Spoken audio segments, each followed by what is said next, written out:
blackberry, Japanese knotweed, English ivy, out of the woods. Not gonna let us like that. Wait a second. Yeah. So on Monday, we will meet outside of this room? We'll meet right here. Okay, we'll meet here. That way we can lock up the room and you can leave your personal belongings in here. We'll meet here and then we're gonna head over to building 8, the student union, where we're gonna meet other people who are gonna be doing this stuff too. There will be people who are doing this because they think it's fun.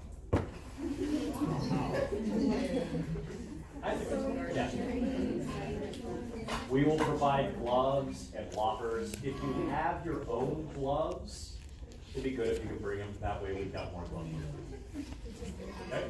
Now there you'll have 2 options. I will say this, you'll have 2 options. You can either pull invasives with me, or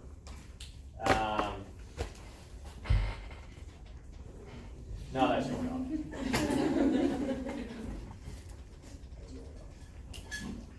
If for whatever reason you're allergic to plants, you're allergic. I'm watching Elena. She's like, you're gonna be allergic on Monday. I'm allergic to roses. Yeah, like my friend in high school who's allergic to work. I think I'll be okay. You'll be okay? Yeah, epi then. You got an epi? Are you serious? Yeah. Nice. All right. Any questions on that? Also remember, so next week is Earth Week. Did y'all get the email I sent out about the events that are happening? If you attend an event other than the one we're doing on Monday, if you attend one of the other ones outside of class, and you write a 1-page review, you will get 10 points extra credit. What is the maximum extra credit you can earn in this class? 20. Yes. Yes. Quite possibly talking to her. Okay. So have you got something else that's going on that you want to do? If you think there's something that you found that you could read, or a movie or something like that, or an event you're going to go to, if you think it might be worth extra credit, always ask. Like check in with me. Okay. But you have to clear it with me before you do the write-up. Sometimes students will turn this in and be like, "What's this?" Like, it's my extra credit. I'm like, "I didn't approve this." Okay, so always check with me first. All right. All right. Little review, mechanisms of microevolution. All right, we'll go there a second for a teaser. Can you remember what they are? First one. Elena, first one. Yeah, sure. Sexual selection. Sexual selection. Yeah, next. Natural selection.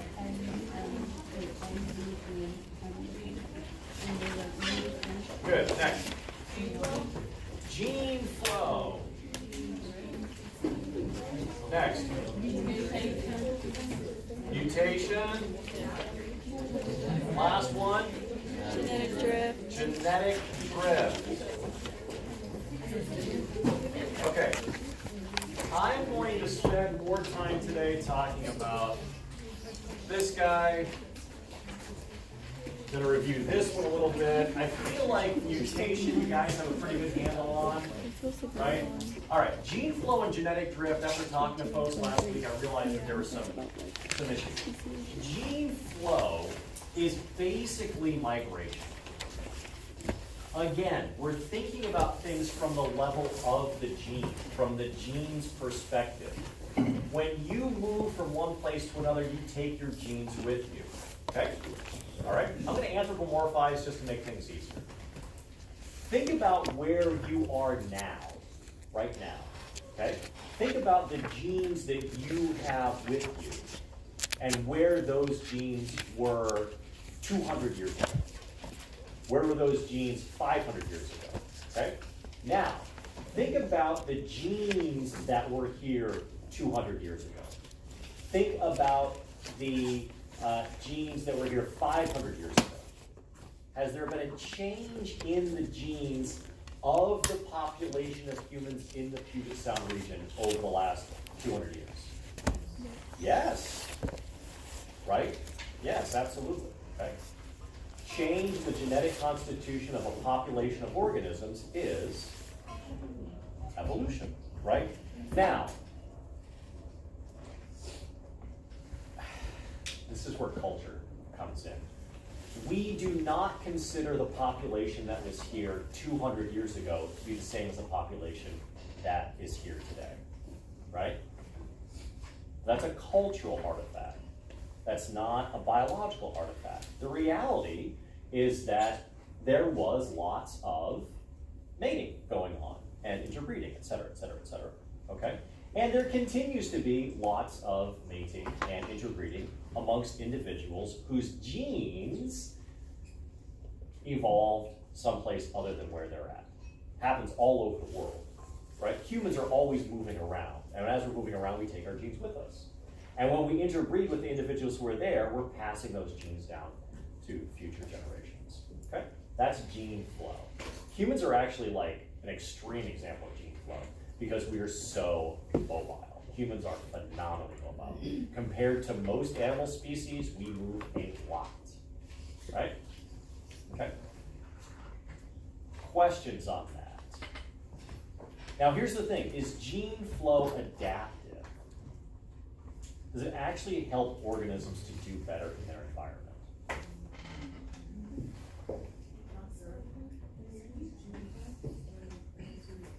What's that? Go ahead. What's that?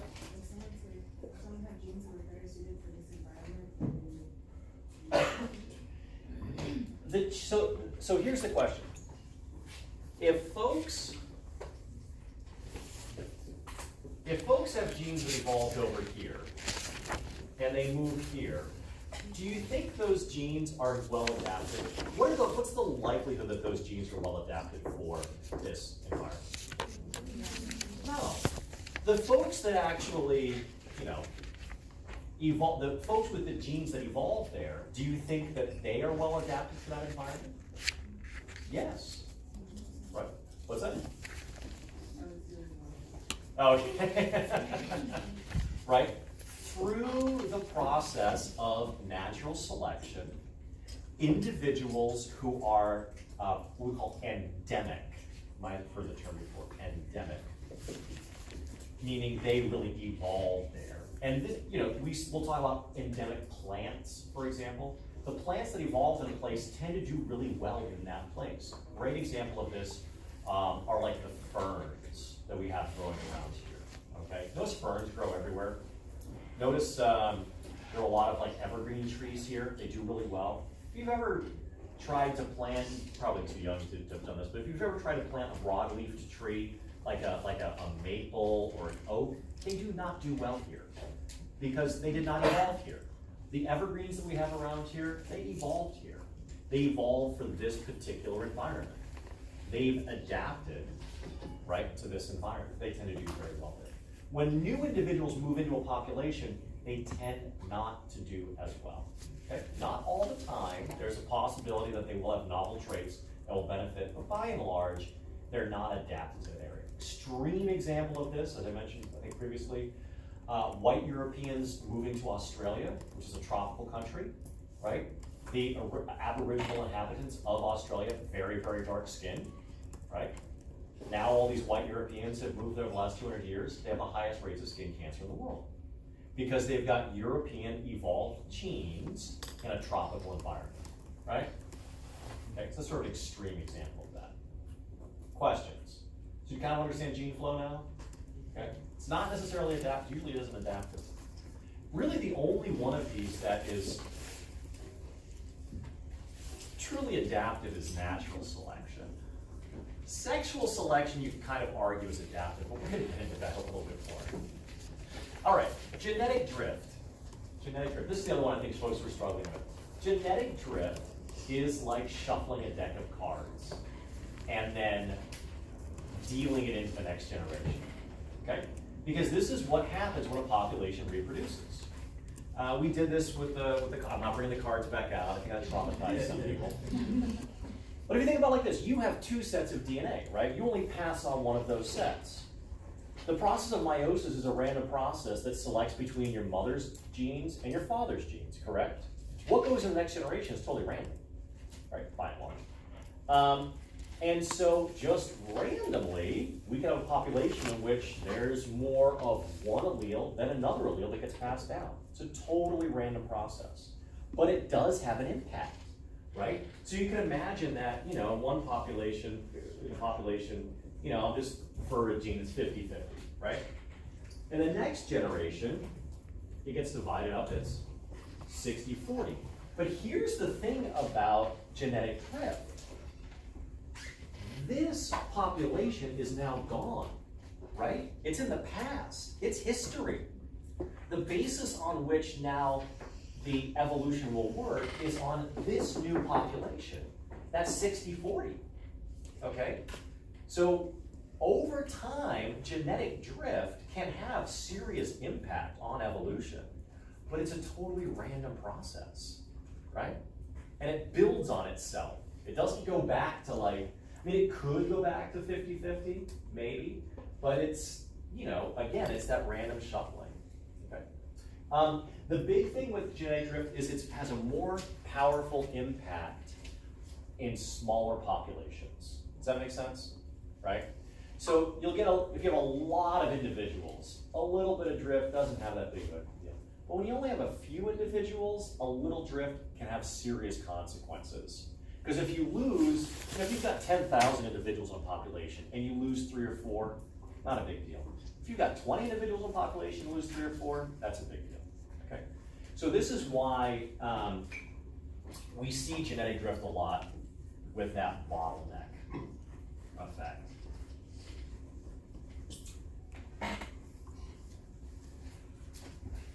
When I mentioned the elephant seals on Año Nuevo, there was a large population of elephant seals, and then they were hunted almost to extinction. Okay, and we had a much smaller population. And so all of the descendants are now from this small group here. Same thing with humans. I mentioned this on the coast. We survived on the coast of Africa about 100,000 years ago, or less than 10,000 of us. Same thing happened with Native Americans. So, you know, folks migrated across the Siberian land bridge and then down into North America. Okay, it was a relatively small group of individuals that spread throughout North and South America. It may have been as few as like 1,000, 2,000, but their population grew to some estimates of like 100, maybe 150 million individuals, all descended from those few folks.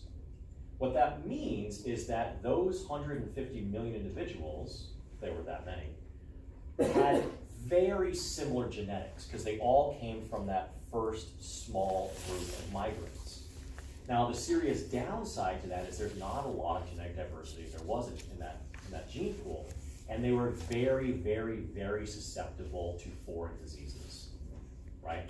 And so we think that as many as 95% of all Native Americans died when they encountered Europeans, one through genocide, outright genocide, but probably mostly through diseases in which their genetics had no way of coping with. Now the Europeans could cope with these diseases because through natural selection, they had evolved genetic resistance to those diseases because they've been encountering them over generations back in Europe and Asia. Okay? By the way, if you're interested in this kind of stuff, there's a great book called Guns, Germs, and Steel. It's really long and kind of boring, but there's a documentary, National Geographic, I'd recommend checking out. You can watch Guns, Germs, Steel by Jared Diamond. I think it's D-I-A-M-O-N-D. Okay, all right, questions on those things? Yeah. Yeah, so the Europeans developed their their immune in Europe, right? Yes. But when they come to the America, how do they cope with the diseases and stuff? There were relatively few American diseases. And the reason for that, it goes into this, The reason for that has to do with the fact that not just Europe, but Europe and Asia, they had a long association with domestic animals. And so there were a number of diseases that moved back and forth, we call them zoonotic diseases, between humans and their domestic animals. Classic example of this is smallpox and cowpox, right? They figured out the vaccine for smallpox by using cowpox. But there are many others. Plague, for example, was another one. Anyway, there are a bunch of different diseases that originated in domestic animals and then they came to humans and kind of went back and forth. There were almost no domesticated animals in North and South America. Similarly, almost no domesticated animals in Africa as well. The reason for that has to do with just sort of somewhat luck. Also has to do with the geography. If you look at North and South America, they are spread out north to south. Same thing with Africa. Africa is spread out mostly north to south. Whereas Eurasia is east to west. And so what that allowed was for the transfer of not just animals, but plants as well, domesticated species, over long distances. So something that grew in China could actually be shipped over to Europe and grow there as well, because it's basically the same climate. Whereas North Africa is basically desert. And then you get down to Central Africa, and it's rainforest, right? And it isn't until you get all the way down to the Kalahari that you get to desert again. So there's huge barriers. Same thing in North and South America. So anyway, the domestication of livestock and seems to have played a huge role in that. So there were many more diseases, European diseases, than there were American diseases. There were a few American diseases that did go back to Europe. Syphilis was one of those, was an American disease that went back to Europe. But most smallpox, measles, influenza, cholera, those sorts of things came here. Yeah? So it's kind of beneficial that the Malaria. European can create the vaccine and the Native American don't. So vaccines were developed a long time afterwards, right? A long time after that contact. What happened wasn't vaccines, it was natural selection, right? So think about it like this, and we'll talk about this in a bit when we get to malaria. If your ancestors came from a place where there was a certain virus around, they had to survive that virus, otherwise you wouldn't be here. So they had all the individuals who were genetically predisposed to die in the presence of influenza died, right? It's pure natural selection. So if you're alive today, it's because your ancestors were the ones that survived those outbreaks, basically. Yeah, because you've got the genetics to deal with those outbreaks. Now, of course, the viruses are evolving themselves, right? So it's not like it stays the same, but yeah. Natural selection, baby. Okay. Other questions? Other things? All right. Remember last time we talked about, so big thing for the exam, it's coming up in a couple weeks, the mechanisms of natural selection, right? So somebody was asking me about Lamarck versus Darwin and the difference there, okay?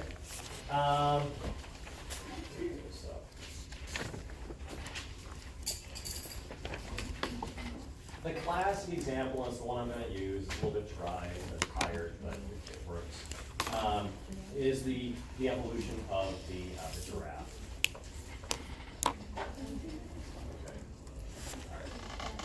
Okay, so remember, how does a giraffe get a long neck, right? How does it have this big honking neck here? It's a good question. Creation myth would say it was created that way, okay? Remember, that relies upon metaphysical entities, it's not science. But anyway, that's how that would be explained. Lamarck said that, well, what's going on here is you have these animals that are trying to reach these leaves, and so they stretch their necks out longer and longer and longer, and over time they get longer necks. In the same way that if I lift more weights, I get bigger muscles, okay? The thing about this, though, is Lamarck said not only will they have longer necks, but once they have longer necks, they can pass it off to their kids. Okay? Interesting cultural context here. Lamarck was dealing in the early 1800s. It was the era of revolution. Basically, it was the overthrow of all the monarchies and the aristocracies in Europe. So the notion that an individual born at a low level could attain a certain status and then, pass that on was very appealing. Fortunately, it doesn't work that way with giraffes. It might work that way with, your status. It doesn't, but it'd be cool if it did. Chances are whatever status you're born into, that's where you're gonna die. Anyway, sorry, bad news. But that doesn't work. So what Darwin said, and notice there's gonna be a problem with Darwin's logic. Not with his logic, but with his explanation. There's something with his explanation people don't like. Darwin said that you have tall giraffes, medium giraffes, and short giraffes. He was thinking about things in terms of the overall population, not the individual organism, right? Not that specific individual. In terms of the overall population, you've got short, medium, and tall. There are more born than can survive. Not everybody's going to make it. Who's not going to make it? The short ones. Now, they may either die or they just have what's called reduced fitness, meaning that they just don't have as many babies, right? Maybe they don't have any babies at all. Either way, they're not passing on those traits to the next generation. And what Darwin realized was that, this variability is heritable. Ones with long necks have long neck babies. Ones with short necks have short neck babies. Now, what people didn't like about this, what was not very comforting, was where does this variation come from in the first place, and how does it get passed down? Okay? And it wasn't until we figured out how genes work, how DNA works and structure, that we now understand this.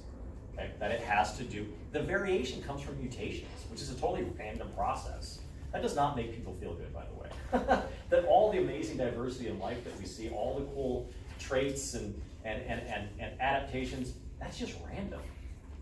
But it's been selected for by, natural selection. Somebody could evolve like a hand on their forehead. Right? It's a mutation. I got a hand on my forehead. Right? But for that to become an actual part of the population, what needs to happen? Mutation. What needs to happen? Mutation. Fitness, which means what? The dude with the hand on his forehead has to find a lady who's cool with that. Right? This is one of the big arguments. We're going to get into what's called punctuated equilibrium later on. Sometimes referred to as evolution by freaks. So we have to wonder, sometimes it appears that these big things pop up, and it's well, how did that persist in the population? Everybody's cool with that? Yeah, he ain't got no tail. I don't care. Hand up a second. So on the first Lamarck theory, so can a small neck giraffe can mutate to have a longer giraffe? What? Not mutation. It was this idea that it would gain. They didn't know what a mutation was. When you say mutation, I'm thinking a gene that's actually a changing. gene, something that alters the gene so that it has, because of the natural habitat. Yeah, that's what because of their trying to get it, yeah. The interaction between the individual and the environment would create this thing. So that won't happen? Well, no, it doesn't happen, because you can't change your genetics. What we are learning, and this gets very interesting here, it's not Lamarckian, but in 20 years, if I'm still teaching this class, I think I'm going to have to alter this lesson a little bit. Have you guys heard of epigenetics? Okay. So there's a whole other mechanism at work that is, and now it's not genetic selection, it's not natural selection, because it works above and outside of genetics. But what happens to you in your lifetime will impact the way that your genes are expressed in the next generation. That's kind of cool. So it doesn't actually change the genes, but it changes the ways that the genes are expressed, which effectively could look like it's changing the genes. We've seen this with, there was a really cool study done on people who lived through a famine in Scandinavia, and their kids had very low body fat. It's kind of strange, but what appeared to have happened is, as a response, an evolution, like an adaptive response to the famine, those kids got certain genes turned on and off. That was kind of cool. It's really interesting. We don't know a lot about it yet, but you will be learning more about it in the future. Yeah.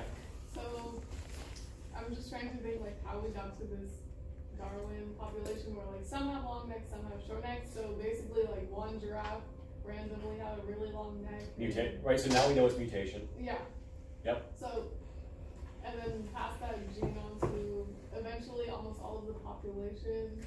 Well, so Darwin was a gradualist, and I'm going to take the gradualist approach here, which is, again, think of things as a bell curve, right?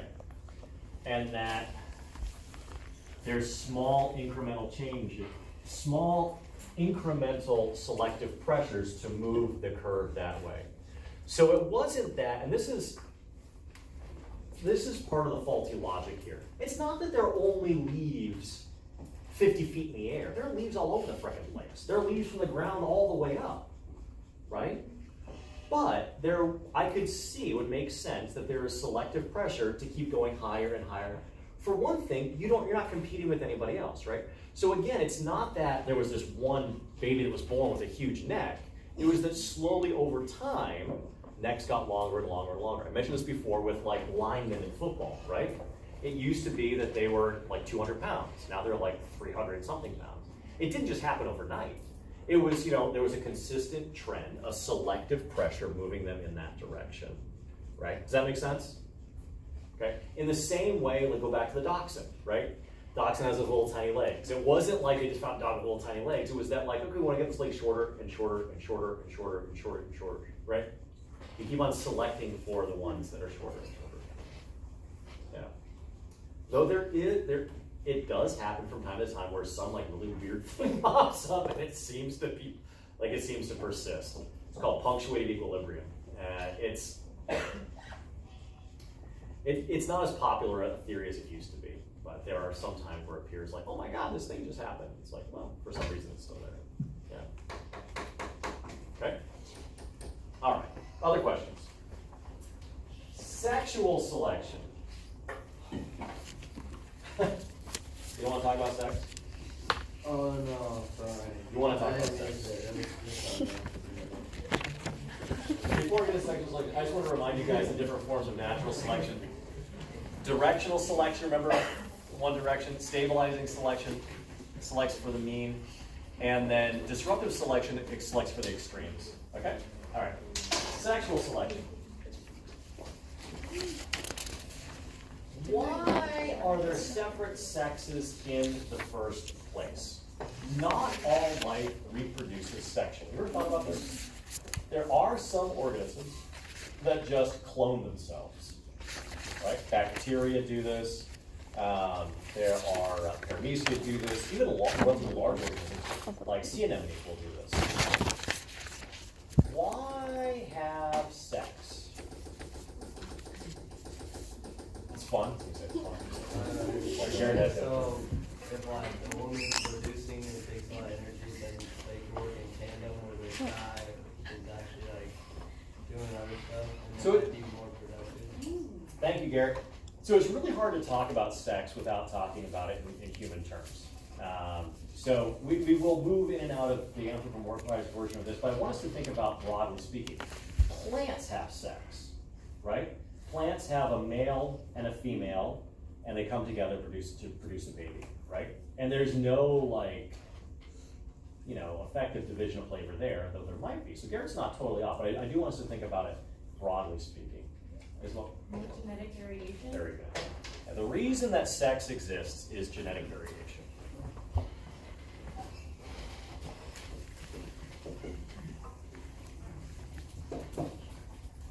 It increases genetic variation. That's the big thing. Now, you might wonder why genetic variation is a good thing. Okay? From your individual perspective, the notion that you are going to take half of your genes and combine them with some other individual's genes for the next generation seems like a total waste. Like, wouldn't it be better for me if I just cloned myself? If I truly wanted my genes to move forward, I would just clone myself into the next generation? Elena? Clone yourself, and then once you have like a really bad mutation or something that happens and you clone yourself again, then that's gonna be worse. Absolutely, yeah. Right? So one, no individual is perfect. Okay? And so if you have a flaw, that's going to get carried on as well. Two, the environment is not stable. The environment is always changing. And so remember, evolution is not being driven, natural selection is not being driven by the individual, it's being driven by the environment. It's being driven by those selective pressures. And over long periods of time, the ability for a gene pool, remember evolution works at the population level, the ability for a gene pool to persist is based upon its ability to survive those changes, right? And so, yes, my genes on their own may or may not do well by themselves next generation. But if I combine them with somebody else's genes, we've got more variability. We're basically hedging our bets, okay? And it allows us, it allows those genes, again, it's from the perspective of the gene, it allows those genes a greater chance of surviving. We just happen to be the vehicles, all organisms just happen to be the vehicles for those genes to survive. I mean, think about it like this.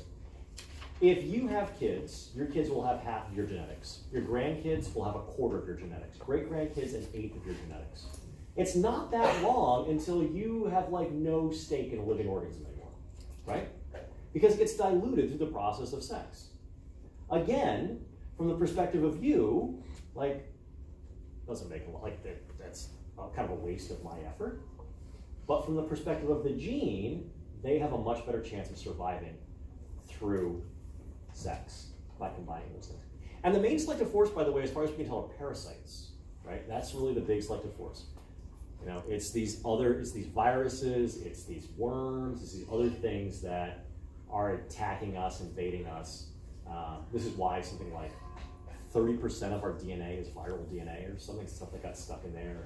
And, you know, it's that constant barrage attack of viruses, which are also evolving themselves, which just increases the variability. So variation is good. Okay, now, how do we end up with male and female? I mentioned this a bit last time. So why not have two equal sexes? Why not have, so basically,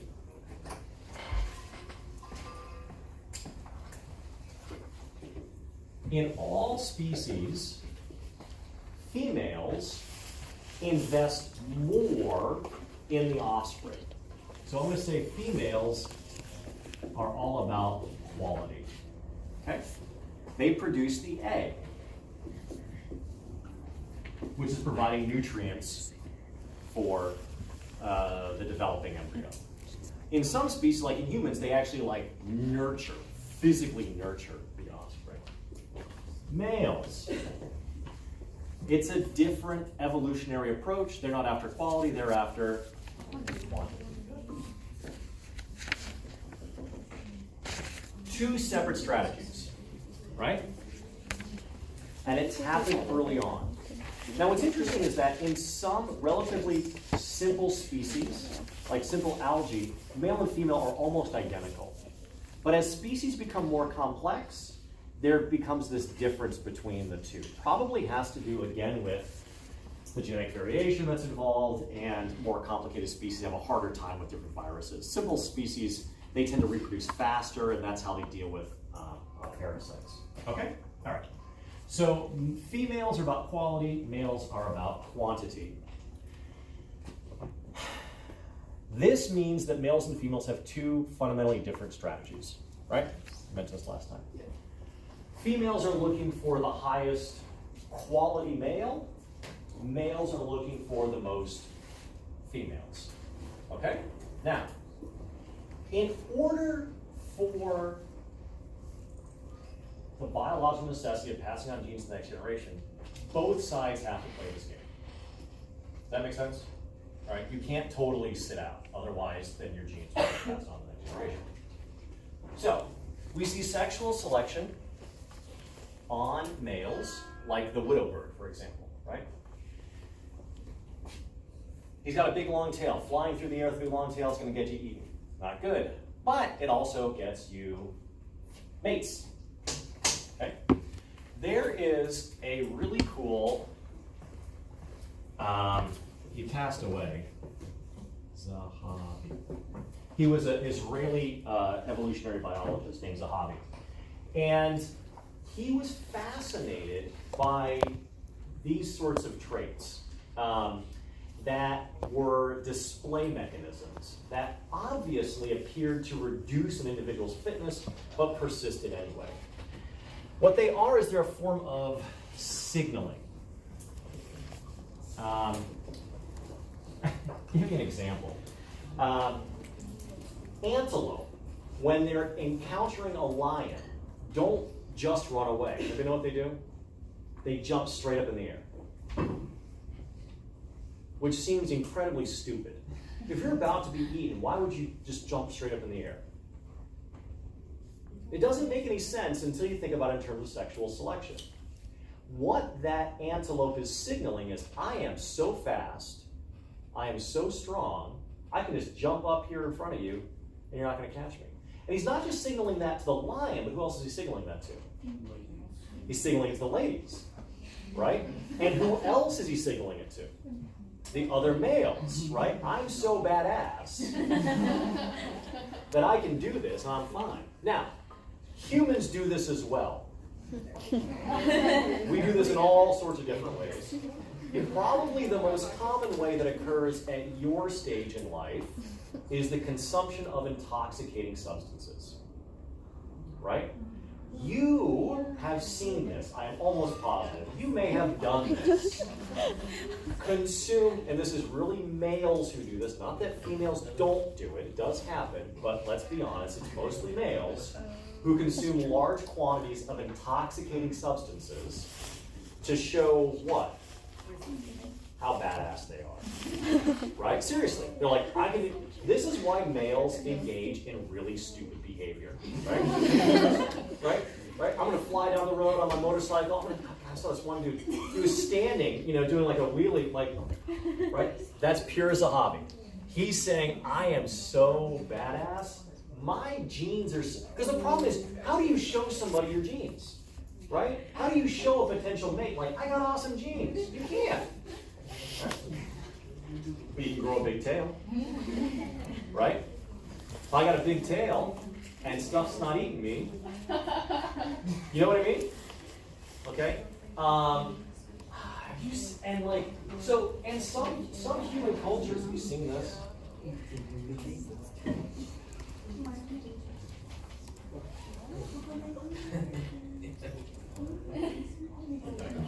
What?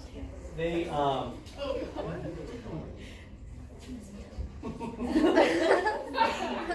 so that's not the actual penis. It's a gourd that they put on to show, I got a big penis. Right? Now, the funny thing about the male reproductive system, okay?